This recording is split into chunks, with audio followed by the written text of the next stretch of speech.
আসসালামু আলাইকুম। আমন্ত্রণ জানাচ্ছি চ্যানেল জুলাই 36 এর রাতের সংবাদে। প্রথমে জানিয়ে দিব জাতীয় সংবাদ। আজ সন্ধ্যা থেকে দেশের বিদ্যুৎ পরিস্থিতি কিছুটা স্বাভাবিক হবে বলে জানিয়েছেন বিদ্যুৎ প্রতিমন্ত্রী অনিন্দ্য ইসলাম অমিত। তিনি জানান, বঙ্গোপসাগর উত্তাল থাকায় একটি ভাসমান এলএনজি টার্মিনাল থেকে গ্যাস সরবরাহ বন্ধ রয়েছে। আরেকটি টার্মিনালও দুর্ঘটনার কারণে পুরোপুরি চালু না থাকায় জ্বালানি সংকট দেখা দিয়েছে। এর প্রভাবে বিদ্যুৎ উৎপাদন ব্যাহত হয়ে লোডশেডিং বেড়েছে। সংকট মোকাবেলায় মালয়েশিয়া থেকে আইএসও ট্যাঙ্কে এলএনজি আনার প্রক্রিয়া চলছে। প্রতিমন্ত্রী বলেন, আজ সন্ধ্যা থেকে লোডশেডিং কমলেও পুরো সংকট সমাধানে নির্দিষ্ট সময় বলা যাচ্ছে না। দেশীয় উৎপাদন বাড়ানো সহ দীর্ঘমেয়াদী সমাধানে সরকারের কাজ করছে বলে জানান তিনি। কক্সবাজারের টেকনাফে বালু ভর্তি ডাম্প ট্রাকের ধাক্কায় মোটরসাইকেল আরোহী দুই যুবক নিহত হয়েছেন। বুধবার সকালে হোয়াইংক্যাং এর কেরুনতলি এলাকায় দুর্ঘটনা ঘটে। নিহতরা হলেন উখিয়া রুবেল ও টেকনাফের মোহাম্মদ আরমান চৌধুরী। তারা মোটরসাইকেলে পালংখালী বাজারের দিকে যাওয়ার সময় ডাম্প ট্রাকের সঙ্গে সংঘর্ষ হয়। ঘটনাস্থলে রুবেল মারা যান এবং হাসপাতালে নেওয়ার পথে আরমানের মৃত্যু হয়। দুর্ঘটনার পর ডাম্প ট্রাকের চালক ও সহকারী পালিয়ে যান।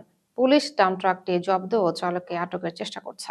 রপ্তানি পণ্যের উপর নির্ভরতা কমিয়ে নতুন সম্ভাবনাময় খাতের দিকে নজর দেওয়ার আহ্বান জানিয়েছেন বাণিজ্য মন্ত্রী খন্দকার আব্দুল মুক্তাদির। তিনি আসিয়ান অঞ্চলের অভিজ্ঞতা কাজে লাগিয়ে শক্তিশালী হালাল ইকোসিস্টেম গড়ে তোলার তাগিদ দিয়েছেন। বুধবার বিআইআইএসএস আয়োজিত এক সেমিনারে তিনি এসব কথা বলেন।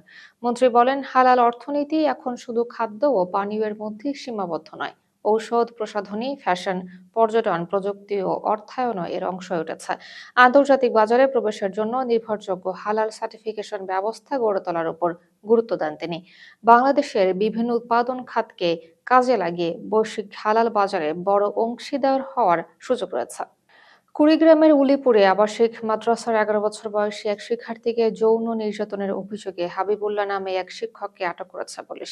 অভিযোগ, মঙ্গলবার রাতে ঘুমন্ত শিশুটিকে নিজের বিছানায় নিয়ে গিয়ে নির্যাতন করেন ওই শিক্ষক। পরে বিষয়টি কাউকে না জানাতে তাকে ভয়ভীতি দেখানো হয়েছিল। বুধবার সকালে শিশুটি পরিবারকে ঘটনা জানালে তাকে উপজেলা স্বাস্থ্য কমপ্লেক্সে নেওয়া হয়। পরে শিশুটির মা থানায় অভিযোগ দিলে পুলিশ মাদ্রাসা থেকে শিক্ষককে আটক করেন। সুনামগঞ্জের দিরাই উপজেলায় দুই সন্তানকে হত্যার কথা স্বীকার করেছেন তাদের বাবা কামরুল। উপজেলার পেরুয়া মধুপুর গ্রামে এ ঘটনা ঘটেছে বলে জানিয়েছে পুলিশ। গত 8ই আগস্ট দুই সন্তানকে সঙ্গে নিয়ে নিখোঁজ হন কামরুল এবং পরদিন তিনি একা বাড়িতে ফিরে আসেন। এরপর মঙ্গলবার শান্তিগঞ্জের নোয়াগাঁও ও বুধবার সুনামগঞ্জ সদরের গোবিন্দপুর এলাকায় হাওরে অজ্ঞাত পরিচয়ে দুই শিশুর মরদেহ ভেসে ওঠে। পুলিশ ধারণা করছে মরদেহ দুটি নিখোঁজ কামরুলের দুই সন্তানের।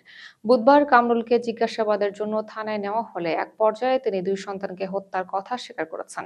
দিরাই থানার ওসি আমিনুল ইসলাম জানিয়েছেন, কামরুলকে সুনামগঞ্জে পাঠানো হচ্ছে।